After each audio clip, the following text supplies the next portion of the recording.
E aí, galera, aqui é o professor Flaviano, voltando à programação normal, e vamos falar hoje de quadriláteros. O título da aula de hoje é Ampliando o estudo dos quadriláteros. Essa aula vai ser dividida em vários módulos, e o primeiro módulo que nós vamos ver é esse aqui. Antes de eu entrar na parte de classificação de quadriláteros, você precisa entender o que é um quadrilátero. Um quadrilátero é uma figura de 4 lados. Só isso que você precisa saber. Então, toda vez que você vê uma figura de 4 lados fechada, ele já recebe o nome de quadrilátero. Só que existe uma classificação, existe uma subdivisão desses quadriláteros. Existem os trapézios, que são os que nós vamos estudar cada um deles. Para cada um deles vai ter um módulo aula. E existem os não trapézios, que nós não vamos trabalhar, mas você precisa saber que existe. Os não trapézios são os que não têm lados paralelos. Lembrando, o que é lado paralelo? Tenta visualizar o quadro magnético lá da sala de aula. Aquela borda que você via embaixo, e aquela borda de alumínio e aquela borda de alumínio que ficava em cima, essas duas bordas são paralelas. Assim como uma borda da esquerda é paralela à borda da direita. Lembrando lá do nosso quadro magnético. Isso que significa segmentos paralelos ou retas paralelas. Lembrando que segmento é um pedaço de reta e a reta é uma figura geométrica infinita, que não tem começo e nem tampouco tem fim. Então vamos focar no que a gente realmente precisa saber. Aqui nos não trapézios existem esses dois casos, que é o caso da pipa, é realmente o formato de uma pipa ou papagaio. Esse é o nome matemático que a gente dá. Existe um quadrilátero qualquer, que não tem os lados paralelos, mas é uma figura fechada de 4 lados, assim como a pipa. Mas o que nos interessa realmente são os trapézios aqui, que tem pelo menos 2 lados paralelos. Ou seja, se eu estiver estudando um trapézio, ou eu estou analisando a moldura, voltando lá para o quadro magnético, a moldura de baixo, comparando com a moldura de cima, ou eu vou estar comparando a moldura do lado esquerdo com a moldura do lado direito. Então nós temos um trapézio qualquer. Repara que o trapézio qualquer, os segmentos que são paralelos, é esse segmento maior aqui embaixo, o da base, com esse aqui de cima, com esse pequeno. Eles são paralelos. Ele é chamado de trapézio qualquer porque os 3 lados são diferentes. Ele também recebe o nome de trapézio escaleno, mas no livro de vocês está como trapézio qualquer. Depois desse trapézio, existe o trapézio isósceles. Isósceles lembra lá o nosso triângulo isósceles. O que é que o triângulo isósceles tinha em comum? Ele tinha 2 lados iguais. É como se eu cortasse o triângulo isósceles. Em algum dado momento eu cortei o triângulo isósceles. Aí o que aconteceu? Sobrou esse pedaço aqui. Então entenda que esse lado aqui é congruente a esse outro lado. O que é congruente? Quer dizer que eles são iguais, mas eu não uso igual em geometria, porque existem várias considerações a serem vistas. Mas de uma forma grosseira eu posso dizer que eles são iguais, que eles têm o mesmo tamanho. Mas matematicamente falando, eles são congruentes. Se eles são congruentes, existem propriedades que são lá do triângulo isósceles que vão ser adaptadas para essa figura geométrica. Depois nós vamos ver o trapézio retângulo. Observe que vamos dizer assim, os lados paralelos continuam sendo o da base e aqui o do topo. Por que ele é chamado de trapézio retângulo? Porque esse lado aqui, olha, aqui é um ângulo reto que vale 90 graus e aqui também é um ângulo de 90 graus. Então por isso que ele é chamado de retângulo. Então observe como se fosse essa figura aqui embaixo, o retângulo, mas só que eu fiz um pequeno corte, assim, um pequeno talho na figura e ficou igual a essa daqui. E depois nós temos o grupo do paralelogramo. que consiste a aula de hoje. Tem os lados opostos paralelos, ou seja, essa base é paralela a essa aqui em cima e o lado esquerdo é paralelo ao lado direito. Então, observe um paralelogramo e todos os lados são paralelos 2 a 2. Um lado oposto ao outro é paralelo. Só que o paralelogramo ele se subdivide, essa classificação, em mais 3, que seria o nosso retângulo, que corresponde ao quadro magnético, e ao quadrado, que poderia ser aquele quadrado negro lá do tabuleiro de xadrez. E nós temos aqui o losango, que é uma figura que não é tão comum da gente ver no nosso dia a dia, mas ela é um paralelogramo. Por que ela é um paralelogramo?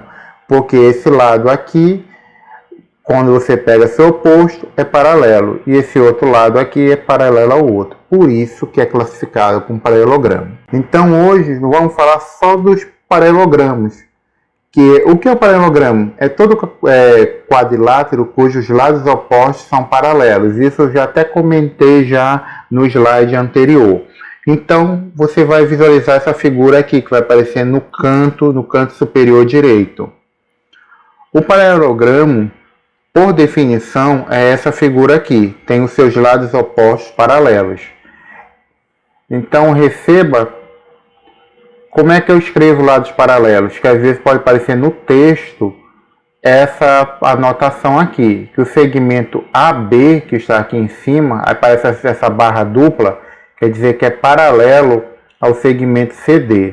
Assim como AC, o segmento AC, é paralelo ao segmento BD. Vamos agora ver a primeira propriedade do paralelogramo. São 3, vamos ver a primeira.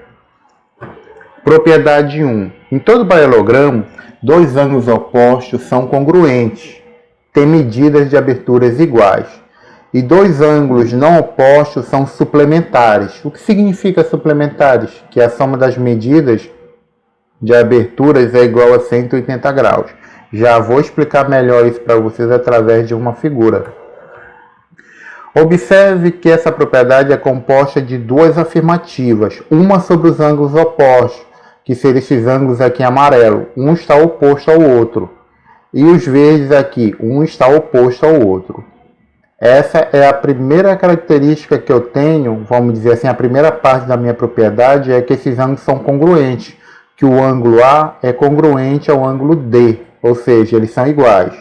E o ângulo B é congruente ao ângulo C, ou seja, a medida do ângulo B é igual à medida do ângulo C. E a questão também me informa que os lados opostos são suplementares. Quando eu pego esse ângulo amarelo e somo com esse ângulo verde aqui, a soma tem que dar 180. A mesma coisa acontece do outro lado. 180 mais 180 dá 360. Então a gente acabou descobrindo uma propriedade fundamental de todo quadrilátero, que a soma dos ângulos internos sempre vai dar 360. Aqui está o reforço do que eu acabei de comentar, que os ângulos em amarelo são iguais e que os ângulos verdes também são iguais. Os não opostos, que seria o ângulo amarelo com o ângulo verde, a soma dá 180. Então, A mais C é igual a 180 e B mais D é igual a 180. Agora sim, vamos lá para a propriedade 2. O que é que me diz a propriedade 2? Que em todo paralelogramo, os lados opostos são congruentes. Lados opostos, quer dizer, um lado que está de frente para o outro, eles são iguais, têm a mesma medida.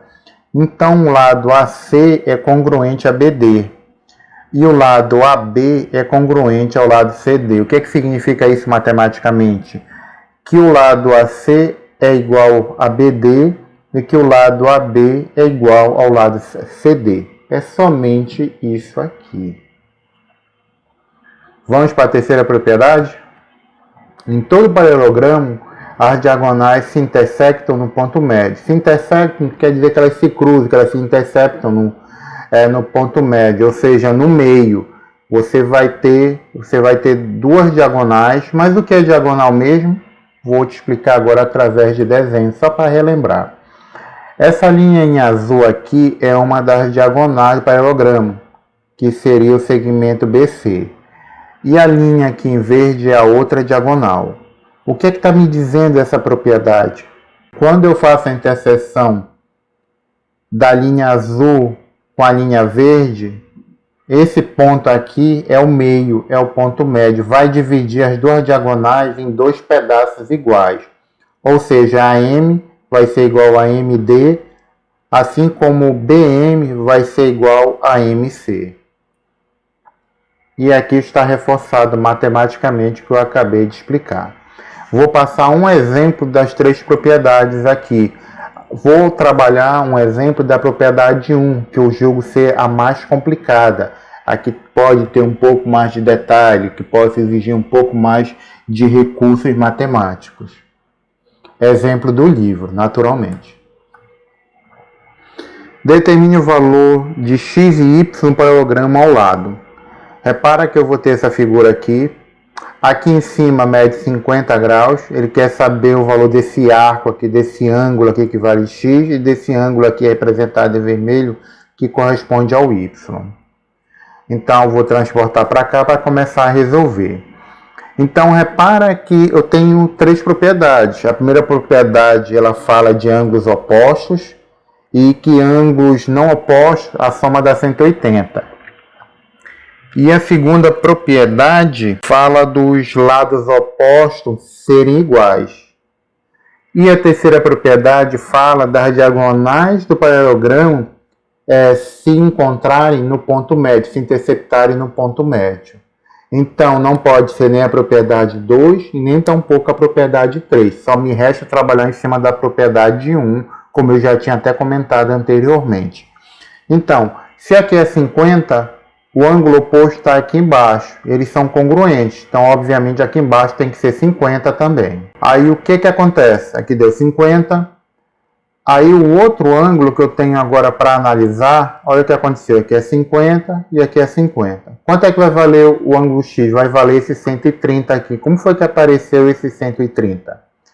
50 mais 50 dá 100.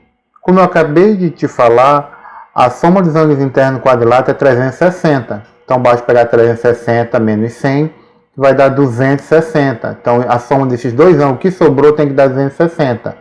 Como eles são opostos, obviamente eles são iguais. Então, vou pegar 260 e dividir por 2. Então, vai ficar 130 desse lado e 130 aqui do outro lado. Beleza? Agora, já sei que o valor de x é 130. Quanto é que vai valer y? Repara que isso aqui é um ângulo de meia volta. O ângulo verde com o ângulo vermelho. São ângulos suplementares. A soma dos dois tem que dar 180. Se x já vale 130, quanto é que vale para... Quanto é que falta, melhor dizendo, para y aqui fechar os 180? Falta 50 graus. Então, a gente já sabe que x é 130 e y é igual a 50. Então, eu paro a aula por aqui. Muito obrigado pela sua atenção, principalmente para você que assiste os vídeos até o final. Um forte abraço.